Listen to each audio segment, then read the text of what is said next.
What is the worst bite you've ever seen from a dog? Probably the one that Benny talked about. His dog Digo was in Iraq, and it was an ambush scenario where they were, understanding that they were about to be ambushed, and they sent the dog and the way that it was like a palm grove or something like that, and they had some sandbags set up where it was just kind of a little gun port, the barrel sticking out of it, kind of aimed down, and the guy was behind it, sitting, with his face and neck right through that gun port, and Digo air scented him, came flying through and jammed his muzzle right through the fucking air, the port there. And that's just where the dude's face. And so just, because that's what was there, he shot in right on his fucking throat. I mean, I wasn't there, I didn't see it. But, in terms of stories that I've heard, when they came up, the guy was already basically unconscious and probably dead or almost dead. And, it sounded like the dog was breaking fucking celery, in the esophagus and just fucking mutilating that shit. Digo's a pretty hard biting dog and pretty forward in that manner too. So, again, in a situation like that where it's kind of a fluke thing, that's pretty gnarly, But yeah, I'd say the femur, another story of a guy. Again, it was a thin older guy. The dog was a big, hard biting, 90-pound fucking, got a long muzzle and got in on his inner thigh and broke his femur, and the guy passed out, and it fucked him up pretty bad.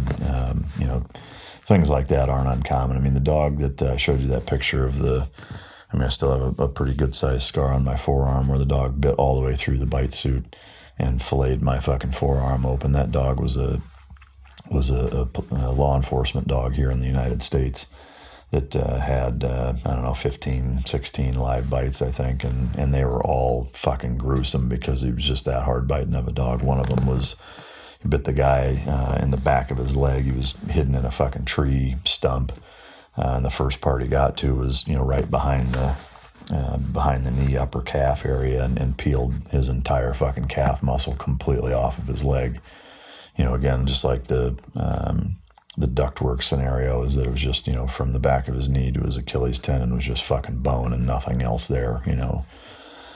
When you get a dog that's angry, that bites that hard, that is well trained, and has some time to work that person over, wherever they grab is generally going to be fucking destroyed. Yeah. So, damn.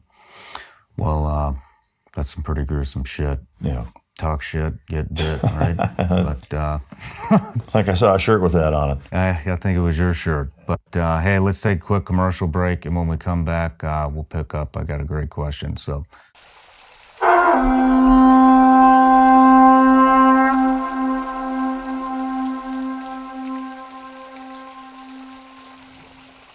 I hope you guys are enjoying the show. I think this is a pretty good one. Hit pause. Go over to vigilanceelite.com, pick yourself up one of these sweet shirts. And if you're lucky, maybe these hats will be in stock too.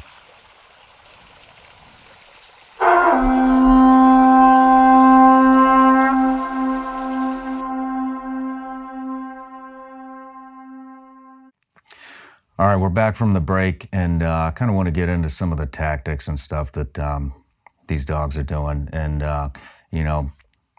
back to your book, I was listening to it, and it made me realize that the dogs are, they're essentially, they're a part of the team, and you had rattled off a lot of the things that they do, and it made me realize that these dogs are actually,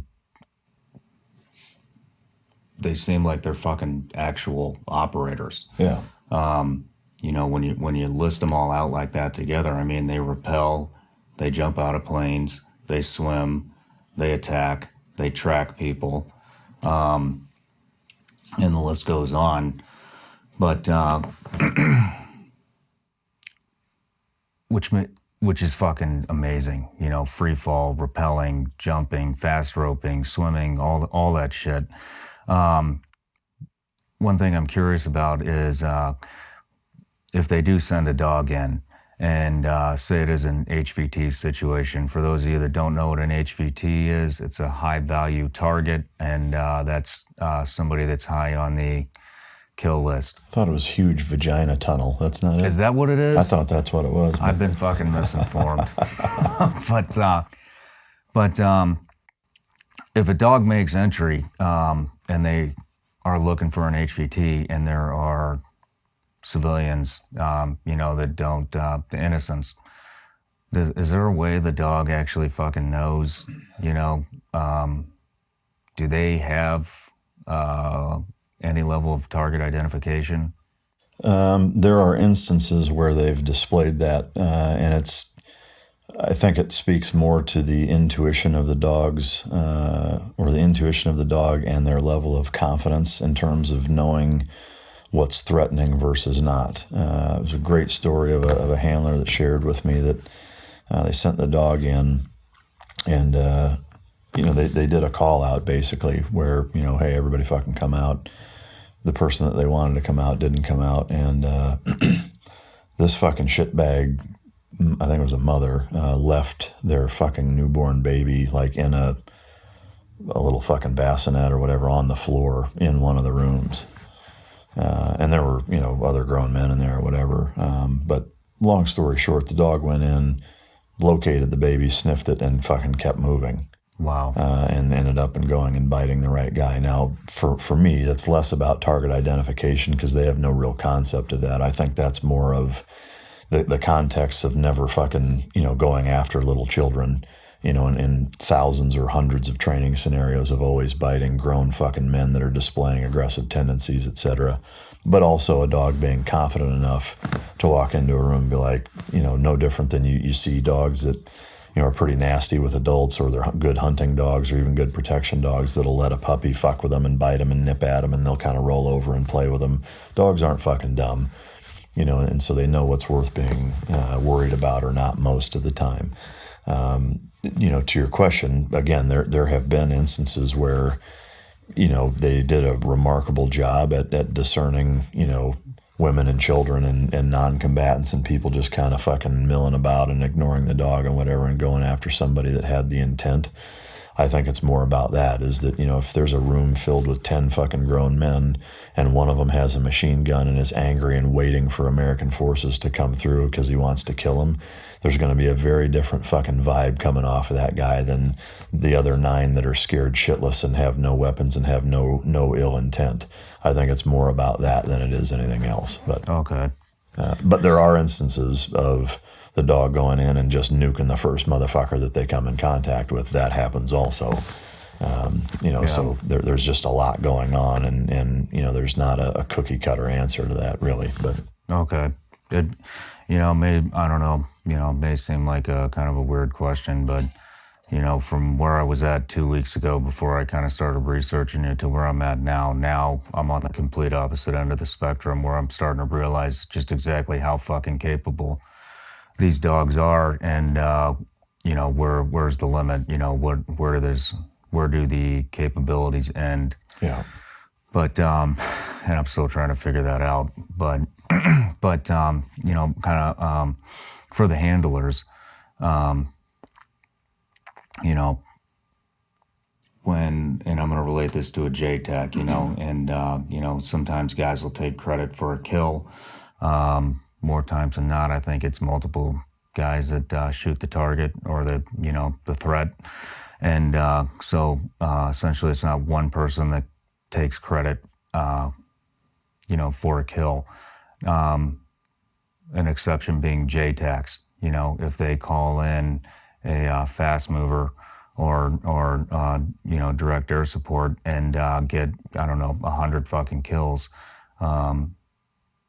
a lot of times a JTAC that's he takes credit for that, maybe even more so than the pilot. And I've heard on several of your podcasts,